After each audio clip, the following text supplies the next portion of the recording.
The notification wakes you up. 6:04 a.m. You almost swipe it away like you do every morning, half conscious, already annoyed. Then you see the number, your checking account balance pushed to your lock screen like the universe wanted you to read it before your brain could protect you. 11 digits. You count them. You count them again. $4,700,000,000. $4.7 billion. You sit up in a bed that costs more than the apartment you went to sleep in last night, in a room you have never seen, in what appears to be a penthouse so high above the city the clouds are beneath you, not above. Your phone has 340 unread messages. Your calendar has 9 meetings today. The first one starts in 53 minutes and is labeled Board Review, Q3 Projections. You don't know what company. You don't know what board. But your name is on the calendar, and when you look at the monogrammed robe draped over the chair beside the bed, your initials are on that too. You stand. The floor is warm, heated marble. You walk toward the window because the window is the size of a wall and the city is spread beneath you like a circuit board at dawn, every light a small life running on its own current, and you are above all of it. Your reflection in the glass looks the same. Same face. Same body. Same person who was worried about a $127 electric bill 14 hours ago. But the context has changed so completely that the person in the glass feels like a stranger wearing your skin. Your phone buzzes again. A text from someone named Caroline. Car is downstairs at 6:45. Marcus will brief you in the elevator. You don't know Caroline. You don't know Marcus. You open the closet because you need clothes, and the closet is a room. A full room, larger than your real bedroom, with suits arranged by color, shoes organized on lit shelves, watches displayed under glass like museum pieces. You pick up one of the watches. It has a small card beneath it. Patek Philippe. Ref. 5,711.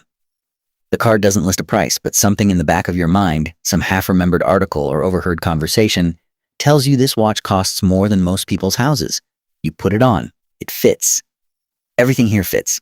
This life has been tailored to your measurements, and you don't know who did the tailoring. You get dressed.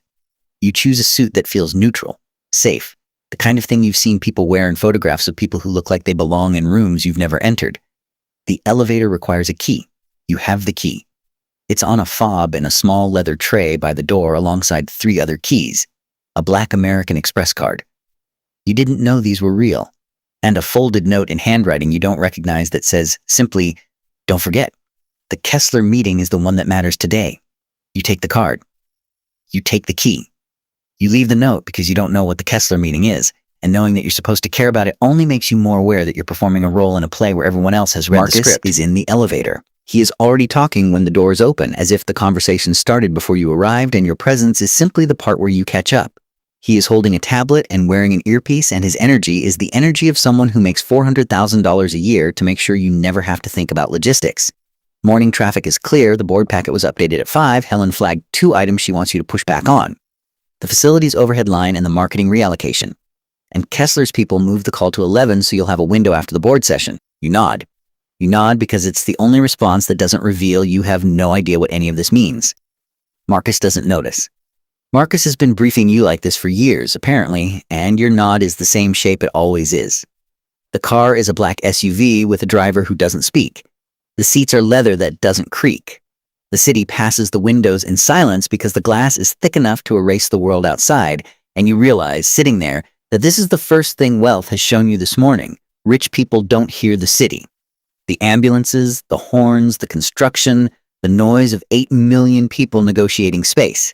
It doesn't reach you in here. You are in the city, but not of it. You are moving through it inside a bubble of engineered silence, and the silence feels like a statement. Not peaceful. Removed. You arrive at a building. Your building. Your name is on it. Not the top, not in lights, but on a small brass plaque beside the entrance that you almost miss, which somehow feels more powerful than a billboard. Inside, people greet you. Every person you pass says good morning with a calibration of warmth and deference that is so precise it can only be practiced. The security guard. The receptionist. 2 people in suits waiting by the elevator who fall into step behind you without being asked. Everyone knows your name. Nobody hesitates. You are the center of gravity in this building, and every orbit adjusts to you.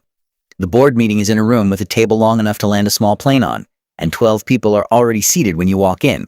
They stand, all of them. They stand when you enter a room. You sit first, and they sit after. And this small choreography rearranges something in your chest because you understand, for the first time, that money at this scale isn't a resource. It's a force.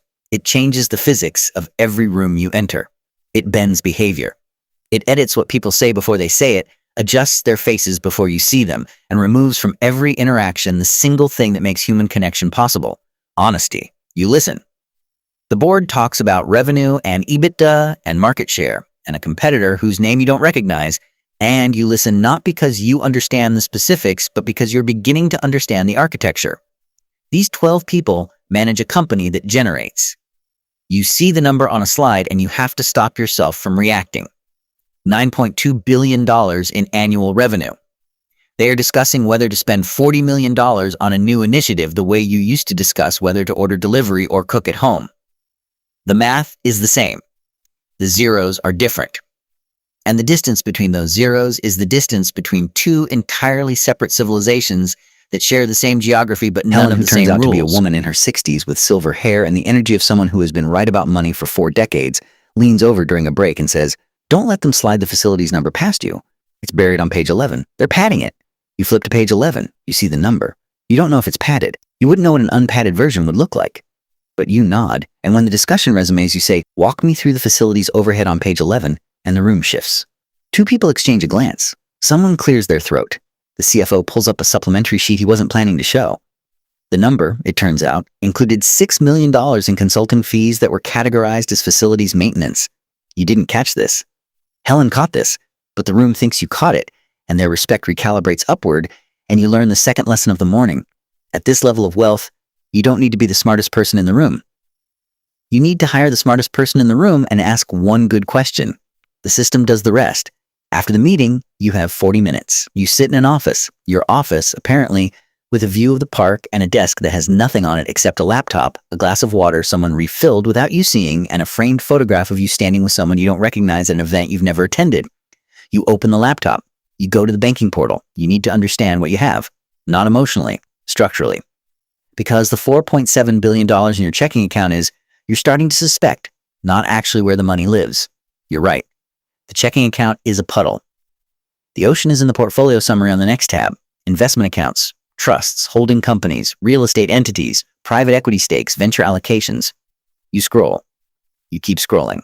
The total net worth, listed at the bottom in a font no larger than any other font on the page, as if it is trying not to draw attention to itself, is $11.3 billion. The checking account.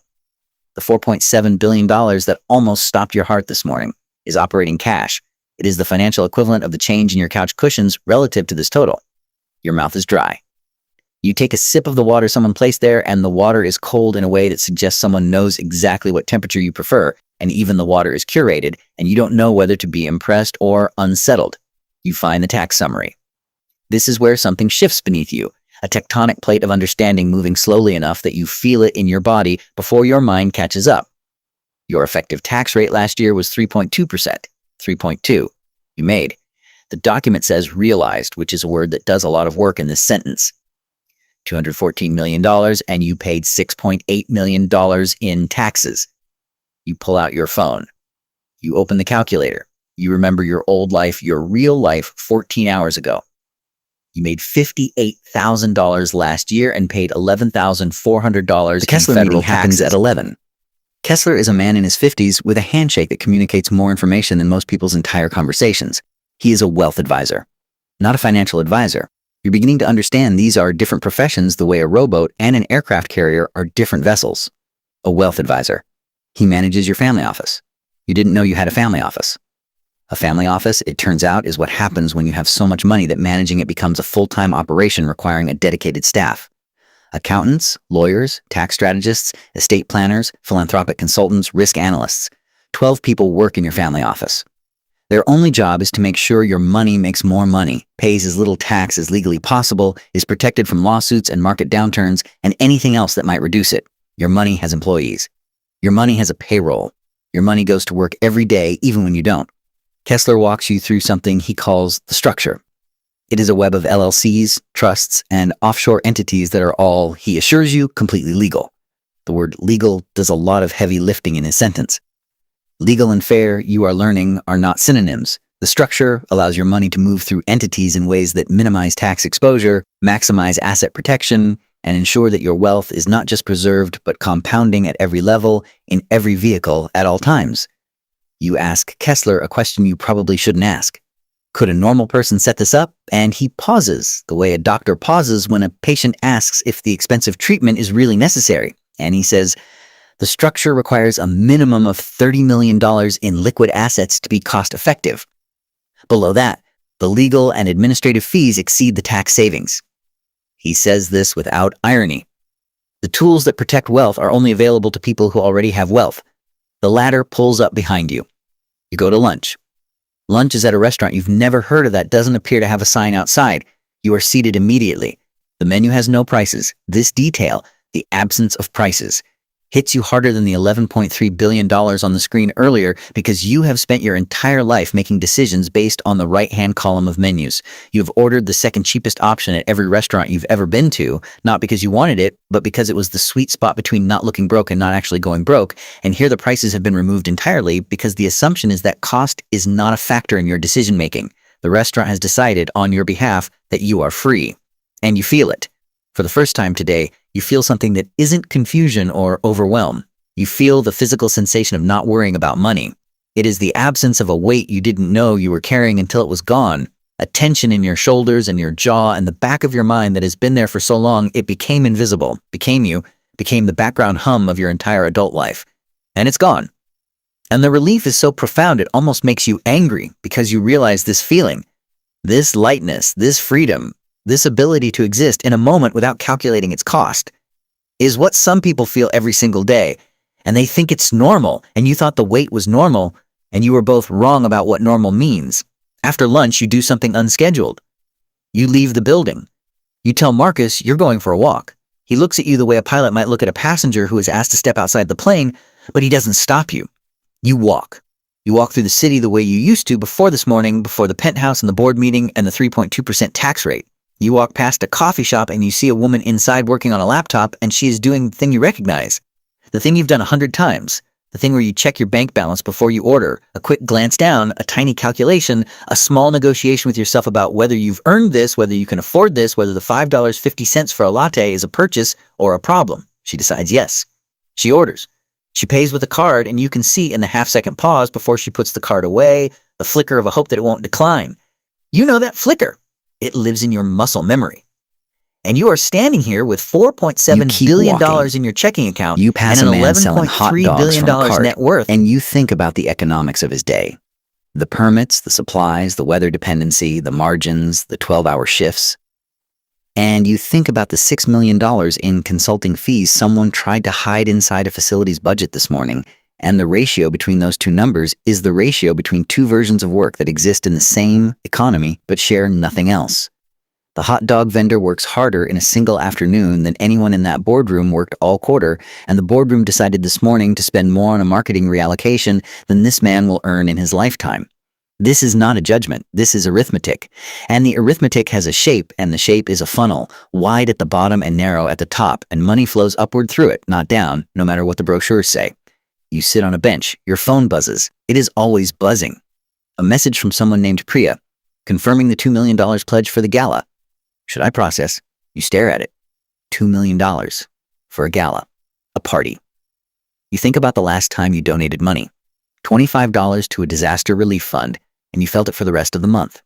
Here, $2 million is a calendar item. A line in a budget. A gesture that costs you nothing in any meaningful sense. Because $2 million out of $11.3 billion is the equivalent of someone with $50,000 donating $9. $9. Your philanthropy at this scale is a rounding error dressed in a tuxedo, and the gala will celebrate it. There will be speeches about generosity. There will be a plaque.